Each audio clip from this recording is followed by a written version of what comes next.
Hello, hi, my name's Ren, and sometimes I draw stuff.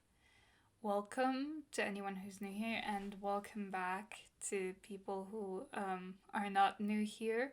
We're back to doing some character design stuff. This time we're going into the magical girl direction.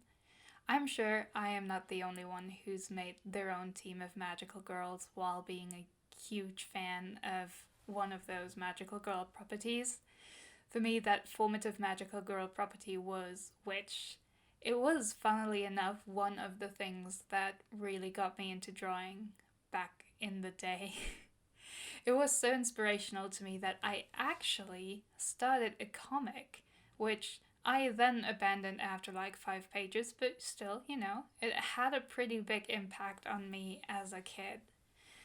And some time ago, I looked back through my old drawings and I found my knockoff witch OCs, and I was immediately seized by the need to redesign them. I am, at the end of this, not 100% happy with where they're at right now, but I feel like, this is kind of the case for all of my characters, so it's good enough for me. And yeah, let's get into the details. The first character I am drawing here is Willow. She is the leader of the group, and yes, I am keeping the WITCH acronym for the whole team because, quite frankly, I couldn't come up with anything better on the spot. I don't really have a lot to say about the design process for these girls. It's just kind of like, drawing a character, giving them clothing.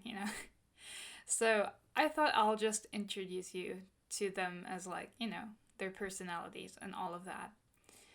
They actually, most of them didn't keep much from their original versions because, let's be honest, 9-year-old me was not exactly good at writing interesting or varied characters. They were all pretty much similar. They were just not well written. Let's just leave it at that. Anyway, Willow. She's from a pretty big family, has a lot of siblings, and most of them are younger than her. There's actually quite a bit of an age gap between her and her next oldest sibling. As of the writing of this video, I've decided she is the second oldest child of her family. She has one older brother who is, as of yet, unnamed, like basically every character in this except for the main girls. Because I hate naming characters. It's my least favorite part. I hate doing it. It's terrible. Even if I have a vague idea of everyone else, names are the last thing I think about. But yeah, being the second oldest in a big family has given Willow ample opportunity to learn how to wrangle people and get them to do what she wants, which I think is an incredibly useful skill for the leader of a group, like a magical girl group, where everyone also has their own opinions and some of them clash, so someone's got to keep them in line. But yeah, I don't really have much more to say about her family life. It's just not something I've thought much about, let's be honest. So let's just get to her hobbies, or better, her one big hobby, since she's also tasked with, in part, taking care of her youngest siblings. I don't think she has that much free time to actually further her own interests. So she has the one big thing going for her, which is that Willow is part of a debate club at school. And she's also pretty good at it. While I was designing her, I thought it would be really fun if she was generally, in normal conversation, everyday life, she was rather reserved and maybe even a bit shy. But in the formal debate setting, she can and will eviscerate you. She's very good and she's very, very competitive when it's in, one of those formalized competition settings. Yeah, she's been doing that for a while, and she also almost managed to become captain of her debate team, but it didn't work out and somebody else ended up getting the position, and I imagine she's still at least a little bit salty about that because she thinks she kind of would have deserved it. But I think she also stops being kind of mad about it when she does get her magical powers. And that comes with a lot of responsibility, obviously, and it also means that she has to spend a lot of her free time now with fighting magical threats and saving the world and all of that, so maybe it's better that she doesn't also have to organize a lot of stuff for her club, you know? Maybe she dodged a bullet. So you can't tell this from the standalone drawing, but she is actually pretty short compared to her teammates. She's, I think, even the shortest. And I decided on that because I think it's cute. And obviously, since these are my characters, I get to do whatever I want with them. So yeah, she gets to be tiny. And now off to the next character, because I have nothing else to say about Willow at this moment. Next one up is Irina. So when I got to designing her originally, I was very cognizant of the fact that I specifically did not want to make my own characters just reskins of the original girl, so basically just taking their personalities and hobbies and just giving them a new look. That's what I didn't want to do.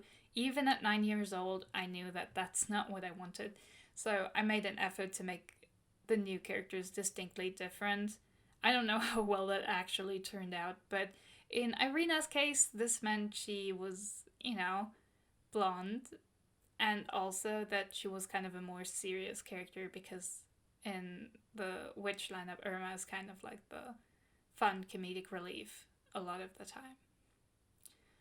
So yeah, I kept a lot of the original vibe that I brought to Irina's design, even though I changed almost everything else about her, really. But yeah, she is, till this day, a bit more of a stuck-up character. She is very conscious of how she's perceived and very interested in that perception being very positive from everyone around her. So she wants her parents, obviously, to be proud of her, but she also wants teachers to respect her and people to think that she looks competent and professional in a way. Yeah, she dresses very well. She's generally really organized, and also she really enjoys math and sciences. But math is the big thing where she's like, I'm really good at this. I love this. And everyone else looks at her and is like, are you insane?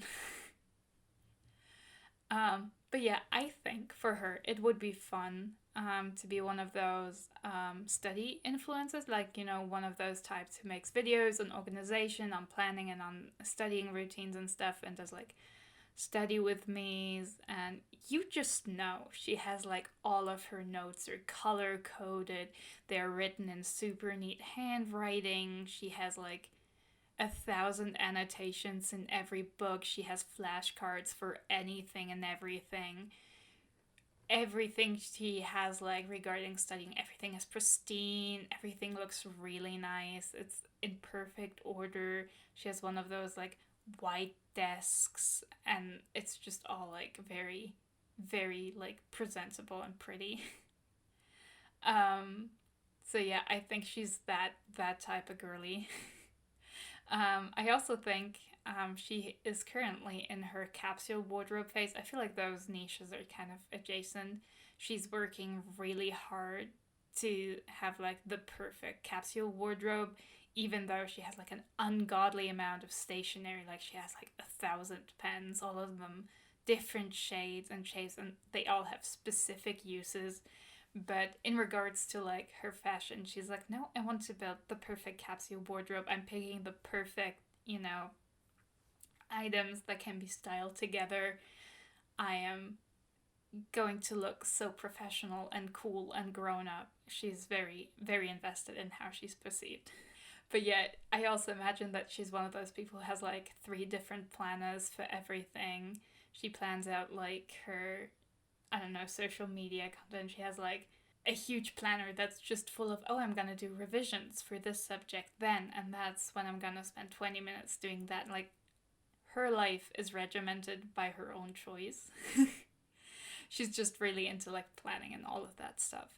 And I feel like she'd also be someone who just likes attention. And once again, she's super organized, so she's also doing pretty well in school. top of the class in a lot of subjects, and she gets really smug about it.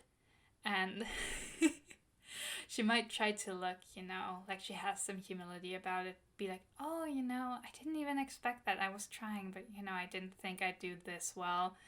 But, it comes across as a little bit fake, because it is. She's super smug about being competent. And honestly, I think that's valid. Like, if she's working hard for good grades, then, she can be a little proud of it, even if it annoys other people.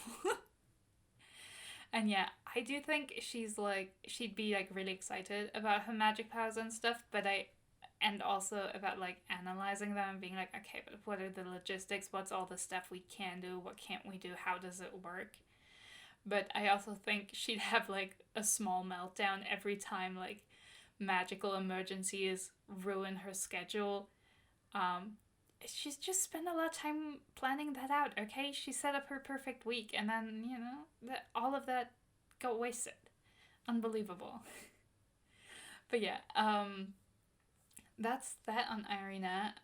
Let's get to the next one. And next character we're gonna talk about is Tess. They are one of the characters who's changed a bit more than all the others, I think, over the redesign process. As I've mentioned, like, a good chunk of these don't have anything in common with their original design anymore. Like, Tess is basically an entirely different character, minus the hair color. Like, the original also had brown hair, I think, but that's the, that's the full extent of what we've kept there. So, yeah. Tess has changed a lot and is also, I think, out of the group, one of the more obviously queer characters. They are non-binary, in case you were wondering.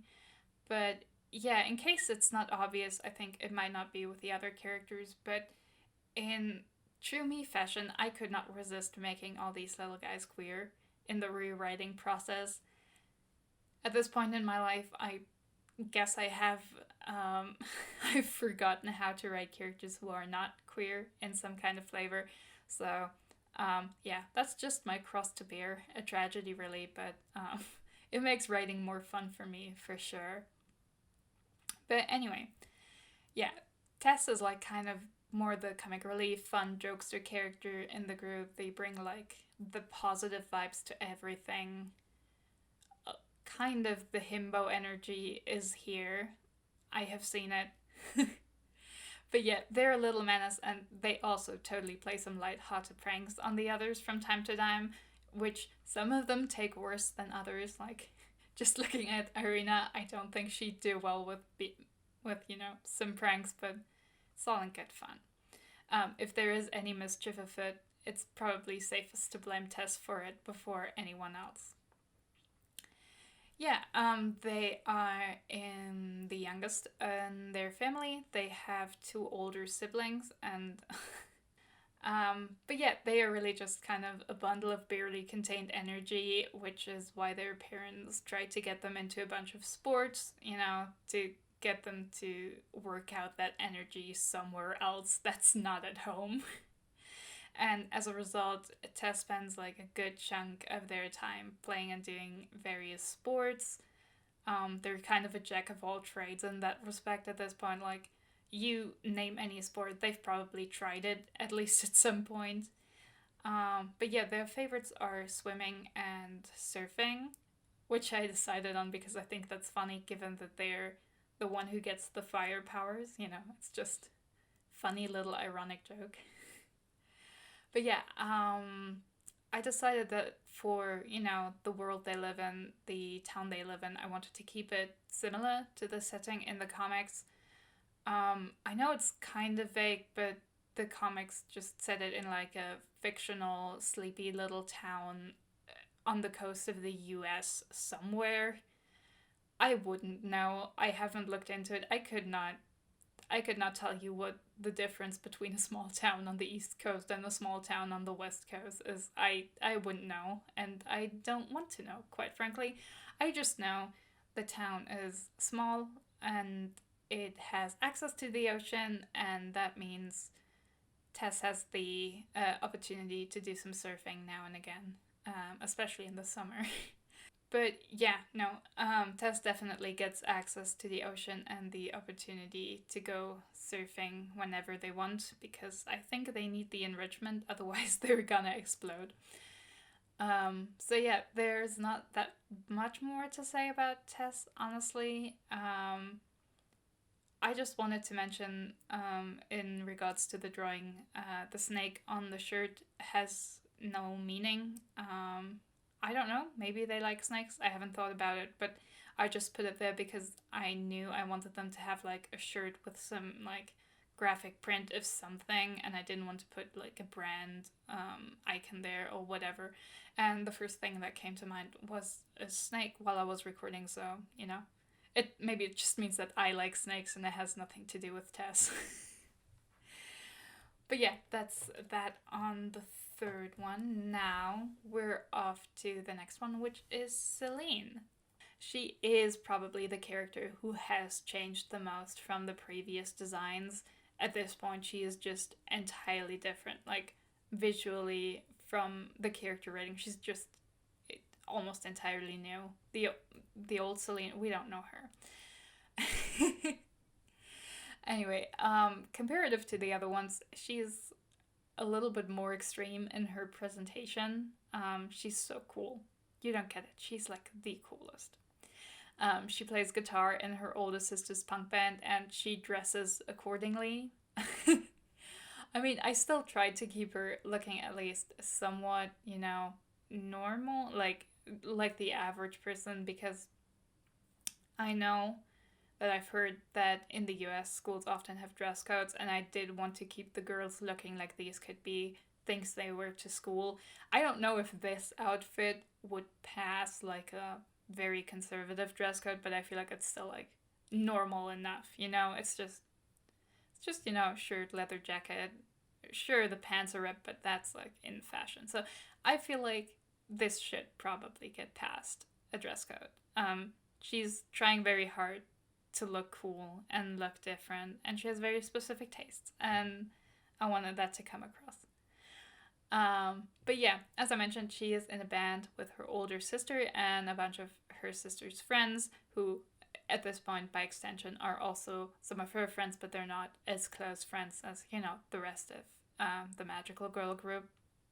Yeah, from what I've thought about it, I think Celine and her sister are pretty close. They share a lot of interests, and Celine also wears a lot of her old, of her sister's old clothes, because they are just really cool to her, and her sister's kind of her idol a little bit. She wants to be like her.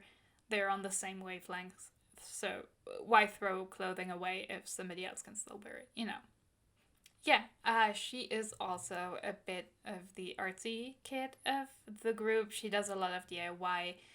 Maybe not exactly making her own clothing from scratch, but I think she definitely changes them a lot to fit her personal tastes better, painting stuff on them, adding like decorations, adding stuff to be more in line with her personal aesthetics. She knows exactly what she wants and she will get it even if she doesn't find it in a store somewhere. So, yeah, I also imagine she makes like a lot of her own buttons and stuff, and maybe even does some like art for their band merch and stuff. It's like a tiny, hobby band, but I think it would be cute if they were making their own merch, and then at some point like Celine starts wearing her own band merch because like they ordered so many and somebody has to wear it. But yeah, I think that would be cute, so that's why I'm keeping the idea around. Besides playing in a band and doing fun artsy project, I also think that Celine would be somebody who likes going to the gym. She's pretty into training with weights. Like, she wants to lift like heavy weights. She's into that kind of stuff. Obviously, she also does other things just for well-rounded exercise, but her true passion lies in like becoming really strong and like showing off with like lifting extremely heavy stuff. Yeah, she could talk your ear off about like protein shakes and proper nutrition to build muscle mass and stuff. You have no idea. She's really into that. You should not get her started unless you want like an hours long lecture on the topic. And yeah, I've just realized while watching this, I hadn't mentioned it before, but at some point while drawing this, while coloring, I realized that the position of her pants pockets were like misaligned, like the pocket on her left side was just like way further down. So I had to fiddle with her arm and the line art for quite a bit to make it look normal again. Real rookie mistake. I was so mad when I noticed it. I thought about not fixing it, but then I was like, no, no, it's not. It's not that much work. We can do it. It's fine. Oh yeah, I haven't mentioned this before. I just realized, but I feel like she'd also, like Irina, have some like schedule problems from the side hustle of being a magical guardian and all that. There would definitely be some conflict if she keeps messing like band practice or showing up super late just because she had to go and, fight off the next magical threat to the town or the world or whatever. It kind of sucks for her, but like, the price of being a magical hero. What can you do? But yeah, that's that on Celine. And so we have, last but certainly not least, Helen. For Helen, I always knew that I wanted her to be a dancer. I think I already had the idea in the old designs. But this round, I got more specific and I decided it would be cool if she would do ballet. I don't know, it just sounded fun to me, and I think you could do like some fun stuff with like ballet and air magic. It sounds like it would fit together well.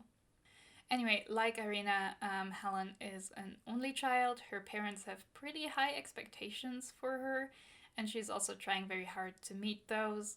So far, it's been going well for her in life. She's a perfectly satisfactory student. She's not like outstanding or anything, but she's she's trucking along, getting okay grades. She's not like failing anything.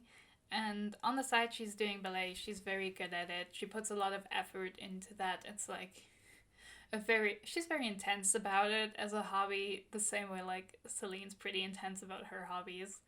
They have that in common. And also, like Celine, I can totally see how having to deal with magical threats on the regular could cause some problems in her schedule.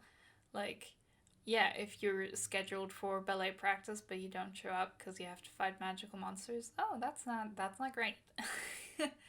But yeah, what would a magical girl story be if the protagonist didn't have to struggle with getting all the different responsibilities sorted at the same time, right? It's part and parcel of the genre. So yeah, Helen in general is like a very disciplined person. She tries to stick to rules. She's very like a goody two shoes. She's very interested in getting approval from like her parents and other authority figures. So sometimes that leads to a little bit of friction between her and Tess as well as her and Celine, because both of them don't really take rules and authority quite as seriously as her. And in the case of Celine, she's also like a little anti-authority. So that there's some, spirited discussions about those things. Um, but yeah, because I also wanted all of the girls in the group to have their own distinct kind of visual style, I decided that Helen is one of the cottagecore girlies. I think that would be fun for her. She really likes flowing dresses and the natural colors, playful blouses with like ruffles and all of that. She definitely has her own cottagecore Instagram where she posts aesthetic pictures regularly, and of course, a Pinterest. She is a Pinterest girly at heart, absolutely. She has so many like pins and pin boards and everything. She updates it religiously. I know this. And yeah, coupled with her cottagecore interests, I think while being very like serious about ballet and stuff, she's also just kind of a romantic at heart, just like hopelessly romantic. She's very dedicated to reading and watching like romance related media. She loves that. It's like her big thing. She owns so many romance novels. her room's full of them. There's always one lying around. You know, at any given day, she has one in like her bag. And I also believe she's the kind of person who would definitely get into fights in the comment sections over her OTPs, or especially if someone misrepresents her favorite characters. Oh, she would get really intense about that. Um, and yeah, if you are ever in need of like a good romance related recommendations, she has got you covered. She has encyclopedic knowledge of the topic. She is so informed. And I feel like she might spend a bit too much time on book talk, to be honest, but you know, someone might have to stage an intervention at some point. Yeah, otherwise, there's not much to say. I did struggle a lot with drawing her. Mostly, I think it was because I was drawing them in order, in the same order I've presented them here, and she was always like the last one where I did line art, the last one where I did the coloring. So I was already kind of exhausted at the point when I got to her, which she deserves better. So ultimately, I ended up fixing the colors of her drawing a little bit later off screen, as well as adding like a simple pattern to a skirt, I think. But yeah, this is it on the civilian designs and the character introductions. Let's get into the part that I did all this work for, their magical girl outfits. Yeah, no, when I saw the old designs, I really got hyped about redesigning the magical girl outfits, and then I thought, well, I can't really like do much with these characters unless I really think about them, and then I had to do the civilian designs before I could get to this. So all that work just for this. I don't have a lot to say about the individual outfits, if I'm being honest. As I've mentioned earlier, the witch designs are all like meant to fit together, and they're not like, there isn't anything elemental themed about it. They all follow the same basic design rules, as I've picked them up from looking at the witch lineup in the comics, you know. All of the girls are dressed in the same colors, even though they all have different shoes. They are all the same color as well. They're all the same shade of purple. Then also most of them wear the same green-blue striped tights, but sometimes it's also just long socks. In the case of my lineup, it's all tights, and then Irina doesn't wear any at all because she's already wearing pants. It seemed like overkill to do it twice, you know. They also all have the same types of wings. They can all fly, you know. That's that's what all of the outfits get. And then the part that gets interesting for the design process is the core of the outfits is like their top and their like skirt or pants, depending on what they're wearing. Because those are like in this dark pink and that dark green.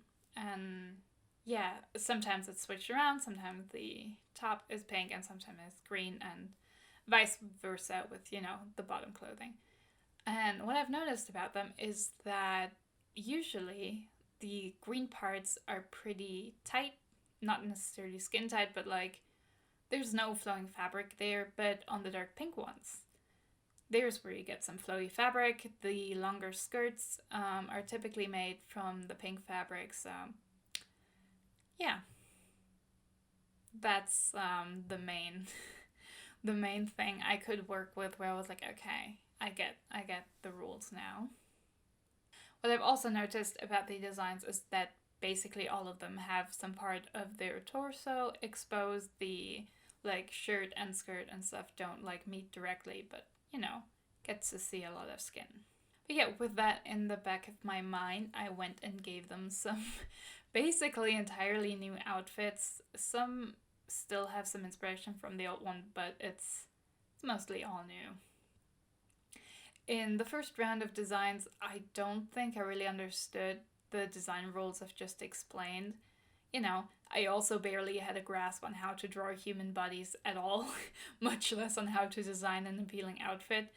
Never mind that a lot of it was just like, a lot of the old designs are just worse versions of the outfits from the comics. So, you know, oh, to be 9 years old again and make your own barely disguised copies of your favorite characters that are worse in every aspect, you know? That was the time. I had no shame and no clue what I was doing. I mean, I still have very little clue on what I'm doing, but you know, at least now I have more self awareness. Anyway, I do think it's interesting that all the witch were like the exact same colors. Because from my own experience, even though I'm not like an expert, but I've watched a good amount of magical girl media, and this is very different. I feel like because commonly a lot of the magical girls are like color coded in some respect. Like there's this whole joke around the fact that for magical girls you can often tell what kind of personality type they have just seeing their color palette, you know. So it's kind of fascinating that Witch did not do this at all, and I kind of wish I knew why they did it this way. Like, I'm just interested. Like, what made them decide on these colors? What made them decide that like they didn't want to color code? I am intrigued. Not intrigued enough to try looking it up, mind you, but like while I was designing them, I was like, that's interesting. That's unusual. I like that. It's kind of refreshing, honestly. But yeah, as you can tell, I ended up not drawing them all on their separate canvases. I ended up coloring them all together. It just seems more convenient since, obviously, as I mentioned, they all shared the same colors, and clicking around different files trying to color pick to make sure they all look exactly the same would have been so much work for no good reason. But yeah, looking at them all lined up like this, it does make me realize that I'm not entirely happy with their final looks. You can tell Willow's and Celine's skirts are a little too similar. They both have like that ripped up look, which actually isn't present in any of the skirts in the comics. It, you know, makes me think I should maybe rework that to make them have like straight edges, instead look more normal, cuz like this is not the vibe from the comics at all. And something similar goes for Irina's and Tessa's sleeves. They're also very similar. They both also have that ripped up look, which in this case is at least present in Will's outfits in the comics, but nowhere else. Like, we have this one example with Will's sleeves, but you can tell I just really like that design choice. I already know I liked it as a kid and I kind of like imprinted on it. I was like, oh, this is so cool. I want this in everything. So yeah, it seems I'll have to branch out a little more in regards to that. Also looking at them, I feel like the neckline of Willow's and Helen's shirts are also very similar. Like, it's not as egregious as the sleeves, but I do feel like maybe there's something I could do there to make them a little less similar. I don't know. That one bothers me a lot less than the others, though. So, but if I'm going to go in and change some of the designs around later anyway, then I might as well think about that as well. You know, I wouldn't go and try to redesign them for this alone, but you know, if I'm already there, I might as well take a look at the necklines. With all of them lined up, I also realized that I was a little stupid with Helen's pose. She's already by far the tallest person in the whole group, and now I gave her a pose where she's on her tiptoes, which just makes her even larger. Like, she looks so much taller than the rest. It's this point it's kind of ridiculous, but I am here for it. It is funny. Not much to say. I filled in all the colors of the outfit, did some shading. There's not a lot there. I just wanted to show you these outfits, but ultimately I don't have that much to say. In the end, I just added a bit of their magic to each of their drawings. But that's all I've got to say for today. Let's just have a final look at the finished lineups, and I hope you enjoyed it. And as always, I would love to see if you've got any favorites of the group. So leave that in the comments if you want to. And yeah, I hope you have a good rest of the year, and until next year, goodbye.